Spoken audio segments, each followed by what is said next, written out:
عمرك شفت شخص بيقبض فلوس كتير لكن دايما مفلس اخر الشهر، وشخص تاني بيقبض فلوس اقل لكن بيقدر يحوش منهم ويستثمر كمان؟ كان دايما السؤال ده يخطر على بالي وفعلا مش بلاقي له اجابه. طب ليه؟ الكتاب ده بيتكلم عن الفلوس والادخار وازاي تحوش وازاي تفكر في الفلوس وازاي تختار طريقه تناسب دخلك. فالحلقه دي طويله شويه لكن هتعرفك حاجات كتير عن الفلوس او ازاي تفكر في الفلوس. فيلا بينا نبدا.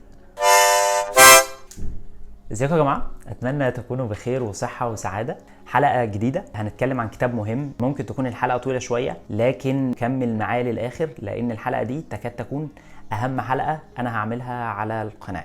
الحلقه دي هتعرفك ازاي تفكر في الفلوس. دايما الناس بتفكر في الفلوس او ان الشخص الناجح ماديا هو شخص عبقري، ولكن فكرة النجاح المادي مش معتمدة على العبقرية قد ما معتمدة على سلوكك انت. فكرة ان النجاح المالي هي فكرة نجاح معادلات وارقام انت بتعملها. عشان تنجح ماديا لازم تتعامل مع غرورك، وده اللي بيقوله الكاتب والمحلل مورجان هاوسل في كتاب سيكولوجية المال. واحد من اهم الكتب اللي انا اشتريتها، كنت جبته من مكتبة تنمية، كان من فترة كبيرة وكان موجود في مكتبتي ولكن ما كانتش جات الفرصة، كنت بقرأ منه فصل او اتنين وخلاص. ولكن مؤخرا كنت قررت ان انا اقعد اخلصه، وخلصت الكتاب وكان لازم اعمل حلقة عنه بعد غياب. ولكن قبل ما ابدأ اشرح لك نقاط الكتاب ده وازاي تفكر في المال وازاي تفكر في فلوسك وازاي تدخر وازاي تختار الطريقة اللي تناسب حياتك وتدخر منها، خليني احكي لك حكاية.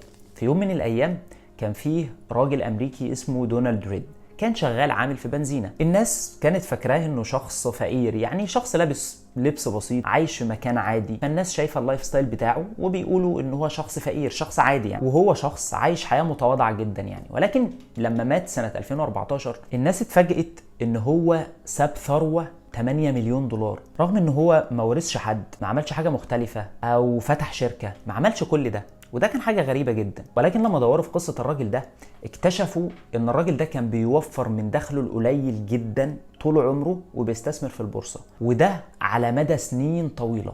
فكتاب سيكولوجية المال للكاتب والمحلل مورجان هاوسل بيقول ازاي سلوك زي ده هو السر الحقيقي للثروة، مش الذكاء ولا المرتب الكبير. فيه مفاهيم كتير مختلفة عن الفلوس والاستثمار، واستراتيجيات بتختلف من شخص للتاني حتى لو انت دخلك بسيط. ان معظم قراراتنا المالية مبنية على العاطفة مش مبنية على حسابات معينة. تخيل مثلا انك شغال في شركة وزميلك اللي دايما بيطلب منك فلوس تلاقيه بيشتري شقة كاش، او واحد مثلا ممكن يكون ما كملش تعليمه اساسا وتلاقيه فتح سلسلة مطاعم كتيرة وبيكسب اكتر من خريج جامعي انت تعرفه. فاللحظات اللي زي دي بتخليك تسأل نفسك، هل احنا فاهمين تفكيرنا في الفلوس صح ولا لا؟ وهل في حاجة اعمق بتحرك اللعبة دي؟ وده بالظبط اللي هنبدأ نفككه في اسرار الكتاب ده في فصوله. اول حاجه هو ازاي الناس بتفكر في الفلوس. كل شخص في عالم المال بيتصرف بناء على تجربته الخاصه مش بناء على الدراسات. زي مثلا اللي استثمر سنه 2008 وشاف السوق وهو بينهار هيبقى حريص اكتر من الشخص اللي ابتدى يستثمر مثلا في 2010 وشاف الناس كلها بتكسب والسوق في افضل حالاته. فاللي بدا استثماره او كون خبرته عن السوق وهو طالع خلاف كتير من الشخص اللي كون خبرته عن السوق وهو في انهيار وفي حاله ركود. فبيقول ان الثراء بيتعامل مع الهدوء، مش استعراض عربيه كويسه او بيت كبير،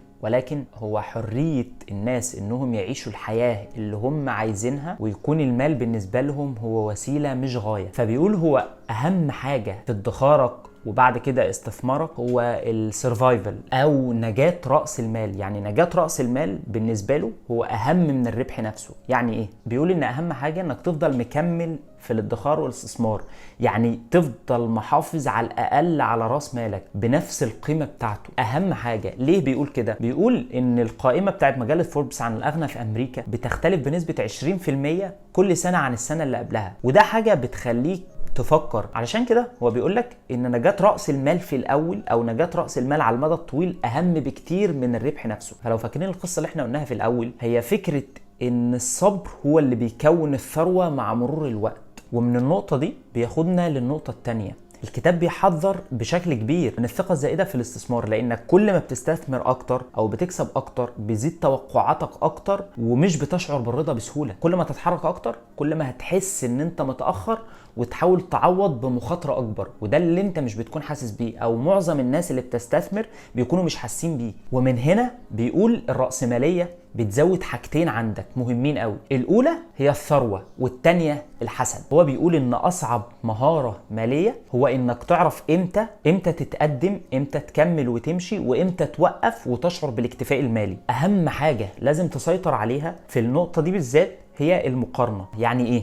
يعني لو واحد دخله السنوي $1,000,000، فهو دخله السنوي بالنسبه للناس هو كويس جدا، ولكن لو قارنته مثلا بمحمد صلاح هو دخله لا يقارن. فلعبة المقارنة دايما فيها الأحسن، هي لعبة لا تنتهي. الطريقة الوحيدة إنك تفوز باللعبة دي هي إنك ما تدخلهاش أصلا، وإن في حاجة اسمها الاكتفاء المالي، وإن لازم توقف عن التفكير المالي في اللحظة اللي انت تحس فيها ان في حاجات انت ما تقدرش تشتريها بالفلوس، ما تقدرش تبقى موجودة بالفلوس، زي الاصدقاء، زي العيلة، زي سمعتك، زي حاجات كتير قوي. ولكن خلينا نرجع للسؤال الاهم، ازاي بقى يبقى عندنا اكتفاء مالي، وازاي نحس بالاكتفاء المالي ده؟ هقول لك ما تستعجلش. الناس اللي بتخسر فلوسها مش لانهم اغبياء، ولكن لانهم ما توقعوش الازمة من بدري. انك تمشي ورا المستثمرين او ورا الناس في سوق الاسهم وتاخد خبراتهم ده شيء مهم، ولكن الأهم إنك تحافظ على ثباتك وقت ما الناس تكون مش مركزة، زي الفترة اللي احنا فيها دلوقتي، وقت الهزات العنيفة للسوق، أو وقت ما الناس تكون فعلا مش عارفة تستثمر إزاي. فدايما توقع ما بين كل 10 محاولات للاستثمار إن فيه محاولتين أو 3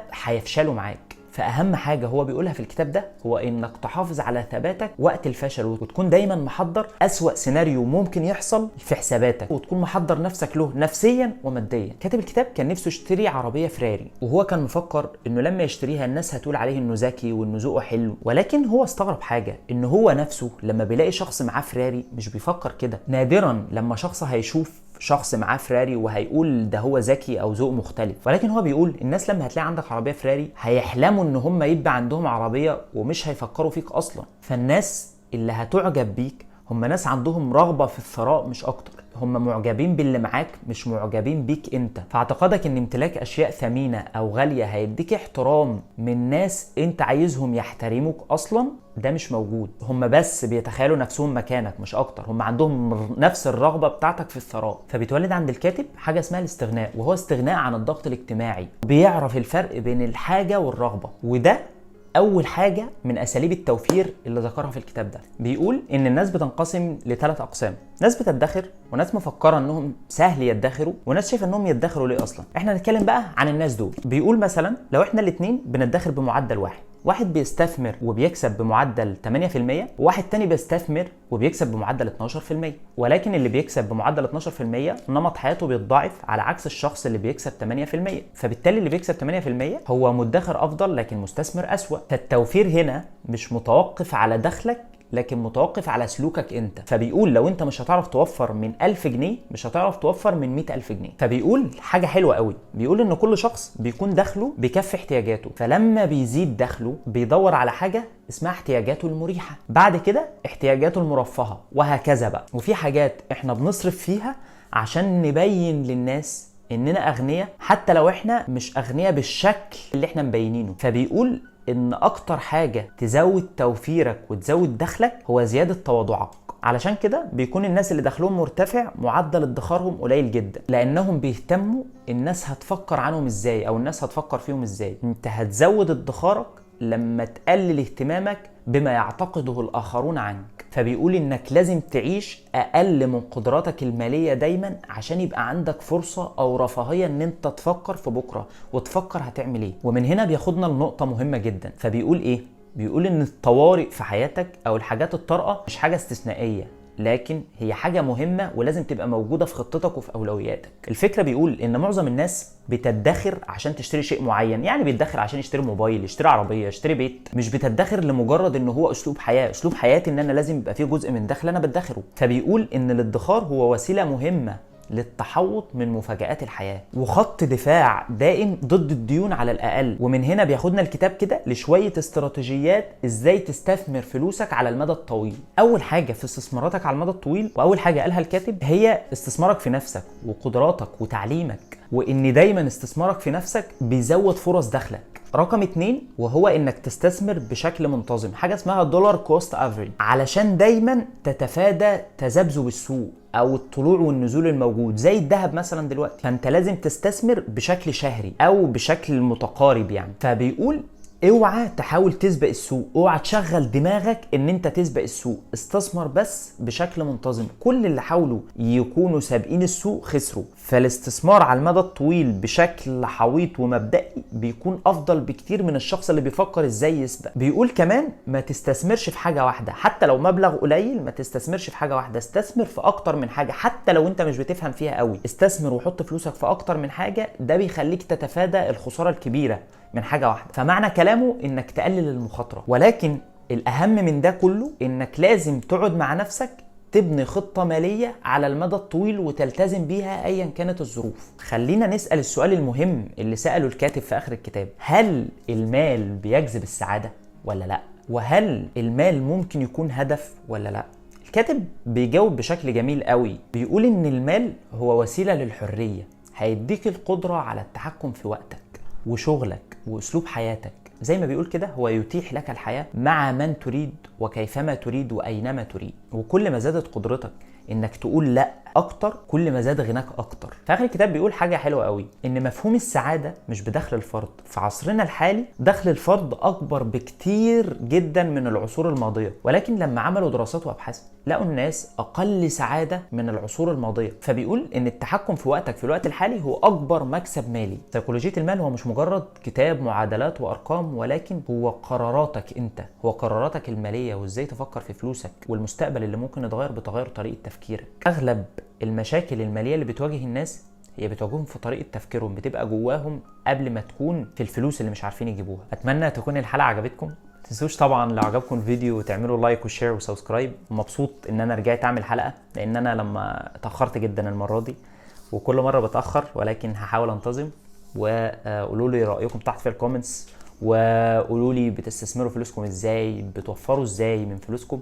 هقرأ كل الكومنتس واشوفكم الحلقة اللي جاية. سلام.